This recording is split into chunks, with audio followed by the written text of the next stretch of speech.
Hello students, இந்த வீடியோவில் will be, will have been இந்த நான்கையும் இங்கிலீஷ் பேசும் பொழுது எந்தெந்த சிச்சுவேஷன்ஸ்ல நாம் பயன்படுத்துவோம் அப்படிங்கறத தான் இந்த வீடியோவில் நாம் பார்க்க போகிறோம்.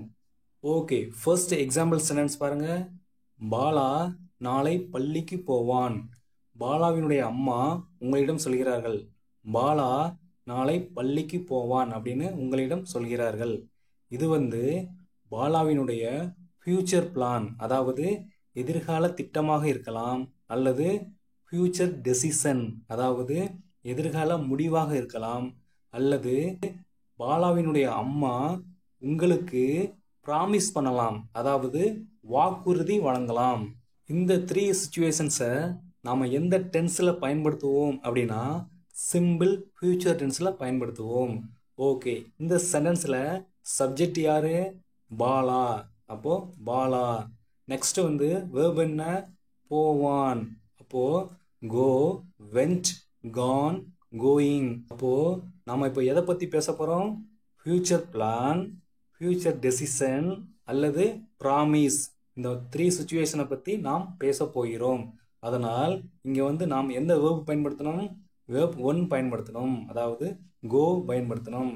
அதற்கு முன்பு நம்ம என்ன ஹெல்பிங் வேர்ப் சேர்க்கணும்? வில். சரிங்களா? நல்லா ஞாபகம் வச்சுக்கிடணும். ஃபியூச்சர் பிளான், ஃபியூச்சர் டெசிஷன் அல்லது ப்ராமிஸ். மற்றவங்களுக்கு ஏதாவது ப்ராமிஸ் பண்ணும்போது நாம் எந்த வேர்ப் பயன்படுத்தணும்? வேர்ப் 1 பயன்படுத்தணும். அதற்கு முன்பு வில் அப்படிங்கிற ஹெல்பிங் வேர்ப் சேர்த்து கொள்ள வேண்டும். ஓகே, இப்போ வாங்க சென்டென்ஸுக்கு போகலாம். அப்போ Bala will go. Bala will go. Bala போவான். எங்கே போவான்? பள்ளிக்கு. அப்போ டு ஸ்கூல். எப்போது? நாளை. அப்போ tomorrow. Bala will go to school tomorrow. Bala நாளை பள்ளிக்கு போவான். ஓகே, நெக்ஸ்ட் எக்ஸாம்பிள் சென்டென்ஸ் பாருங்க. பாலா நாளை காலை 9 மணிக்கு பள்ளிக்கு போய் கொண்டிருப்பான். அதாவது எதிர்காலத்தில் ஒரு குறிப்பிட்ட நேரத்தில் நடந்து கொண்டிருக்கும் செயல். இந்த சென்டென்ஸை நல்லா கவனிக்கணும். அங்கே பாருங்க, ஒரு டைம் மென்ஷன் பண்ணியிருப்பாங்க, காலை 9 மணிக்கு. அப்போ அந்த காலை 9 மணிக்கு அவன் பள்ளியை சென்றடைந்திருப்பானா இல்லையா என்றால் பள்ளியை சென்றடைந்திருக்க மாட்டான். அந்த 9 மணிக்கு பள்ளிக்கு சென்று கொண்டிருப்பான். அப்போ இங்கே நீங்கள் கற்பனை செய்து கொள்ள வேண்டும். அதாவது பாலா அவனுடைய வீட்டிற்கும் பள்ளிக்கும் இடையில் ஏதோ ஒரு இடத்தில் சென்று கொண்டிருப்பான் அப்படின்னு நீங்கள் கற்பனை செய்து கொள்ள வேண்டும். இந்த சிச்சுவேஷனுக்கு நாம எந்த டென்ஸ் பயன்படுத்துவோம் அப்படின்னா ஃபியூச்சர் கண்டினியூஸ் டென்ஸ் பயன்படுத்துவோம். இப்போ உங்களிடம் யாரோ ஒருவர் கேள்வி கேட்கிறார். நாளை காலை 9 மணிக்கு நீங்கள் என்ன செய்து கொண்டிருப்பீர்கள் அப்படின்னு கேட்கிறார். அதற்கு நீங்கள் பதில் சொல்கிறீர்கள், நாளை காலை 9 மணிக்கு நான் சென்னைக்கு சென்று கொண்டிருப்பேன் அப்படின்னு நீங்க சொல்றீங்க. இப்போ அந்த டைம் இருக்கு இல்லையா, 9 மணிக்கு. அந்த 9 மணிக்கு நீங்கள் சென்னையை சென்றடைந்திருப்பீர்களா இல்லையா? சென்றடைந்திருக்க மாட்டீர்கள். சென்னைக்கும் உங்கள் ஊருக்கும் இடையில் சென்று கொண்டிருப்பீர்கள். அதுதான் இந்த சென்டென்ஸோட மீனிங். ஓகே, இந்த சென்டென்ஸ்ல சப்ஜெக்ட் யாரு? பாலா. அப்போ பாலா. நெக்ஸ்ட் verb என்ன? போய் கொண்டிருப்பான். அப்போ கோ, வென்ட், கான், கோயிங். அப்போ எதிர்காலத்தில் ஒரு செயல் தொடர்ந்து நடந்து கொண்டிருக்கும். அதாவது பாலா பள்ளிக்கு சென்று கொண்டிருப்பான். அந்த செயல் நடந்து கொண்டே இருக்கும். நீங்கள் சென்னைக்கு சென்று கொண்டிருப்பீர்கள். அந்த செயல் நடந்து கொண்டே இருக்கும். இந்த சிச்சுவேஷன்ல நடந்து கொண்டே இருக்கும் பொழுது நாம இங்க எந்த வேர்ப் பயன்படுத்தணும்? வேர்போட ஐஎன்ஜி சேர்த்து தான் பயன்படுத்தணும். அப்போ கோயிங். ஓகே, நெக்ஸ்ட் நாம ஃபியூச்சரை பத்தி பேசினாலே அந்த மெயின் வேர்புக்கு முன்னாடி கண்டிப்பாக ஒரு ஹெல்பிங் வேர்ப் சேர்க்கணும். இப்போ இதற்கு முன்னாடி என்ன வேர்ப் சேர்த்தோம்? வில் அப்படிங்கிற ஹெல்பிங் வேர்ப் சேர்த்தோம். அதே மாதிரி எந்த ஃபியூச்சர்னாலும் சரி, சரிங்களா, ஃபியூச்சரை பற்றி பேசும் பொழுது அந்த மெயின் வேர்புக்கு முன்னாடி கண்டிப்பாக ஹெல்பிங் வேர்ப் சேர்க்க வேண்டும். ஓகே, அதே மாதிரி இங்கேயும் சேர்க்கணும். அப்போ இங்க என்ன வேர்ப் சேர்க்கணும் அப்படின்னா, அதாவது என்ன ஹெல்பிங் வேர்ப் சேர்க்கணும் அப்படின்னா வில் பி.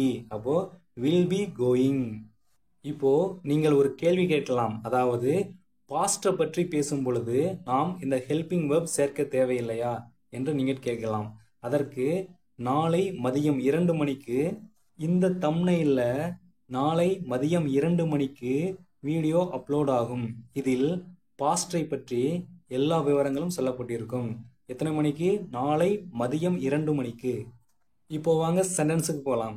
அப்போ Bala will be going. Bala சென்று கொண்டிருப்பான். எங்கே? பள்ளிக்கு. அப்போ டு ஸ்கூல். எப்போது? நாளை காலை 9 மணிக்கு.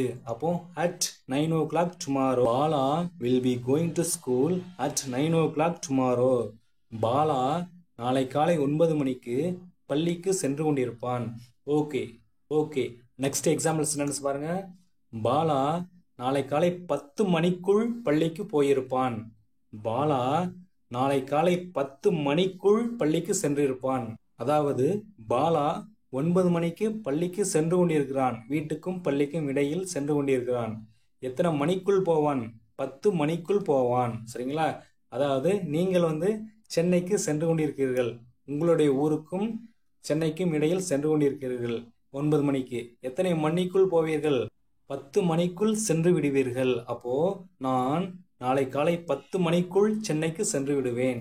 அதாவது எதிர்காலத்தில் ஒரு குறிப்பிட்ட நேரத்திற்கு முன்பே நடந்து முடிந்த செயல்.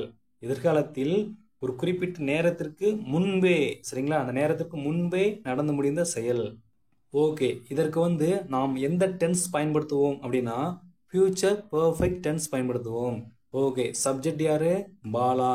வேர்ப் என்ன? போயிருப்பான், சென்றிருப்பான். சரிங்களா? ஓகே, அப்போ கோ, வெண்ட், கான், கோயிங். அதாவது எதிர்காலத்தில் ஒரு குறிப்பிட்ட நேரத்திற்கு உள்ளேயே அந்த செயல் முடிவடைந்து விடும். அப்போ இந்த சுச்சுவேஷன்ல நாம எந்த வேர்ப் பயன்படுத்தணும் அப்படின்னா வேர்ப் 3, அதாவது கான். அப்போ ஃபியூச்சர்னாலே நாம் என்ன பண்ணணும்? அதற்கு முன்பு ஹெல்பிங் வேர்ப் சேர்க்கணும். அதே மாதிரி இதற்கு முன்னாடியும் சேர்க்க வேண்டும். அப்போ என்ன சேர்க்கணும் அப்படின்னா வில் ஹேவ். அப்போ வில் ஹேவ் கான். அப்போ பாலா வில் ஹேவ் கான். பாலா சென்று விடுவான் அல்லது சென்றிருப்பான் அல்லது போயிருப்பான். இதெல்லாம் மீனிங். சரிங்களா? ஓகே, எங்கே? பள்ளிக்கு. அப்போ டு ஸ்கூல். எப்போ? நாளை காலை 10 மணிக்கு உள்ளேயே. சரிங்களா? நாளை காலை 10 மணிக்குள் அவன் சென்று விடுவான். அப்போ பை 10 o'clock tomorrow. இங்க என்ன ப்ரீபொசிஷன் நான் பயன்படுத்தியிருக்கிறேன் அப்படிங்கிறத கவனிக்கணும். சரிங்களா? 10 மணிக்குள் அப்படிங்கிறத பை 10 o'clock. சரிங்களா? Bala will have gone to school by 10 o'clock tomorrow. Bala நாளை காலை 10 மணிக்குள் பள்ளிக்கு போயிருப்பான். ஓகே, நெக்ஸ்ட் எக்ஸாம்பிள் சென்டென்ஸ் பாருங்க.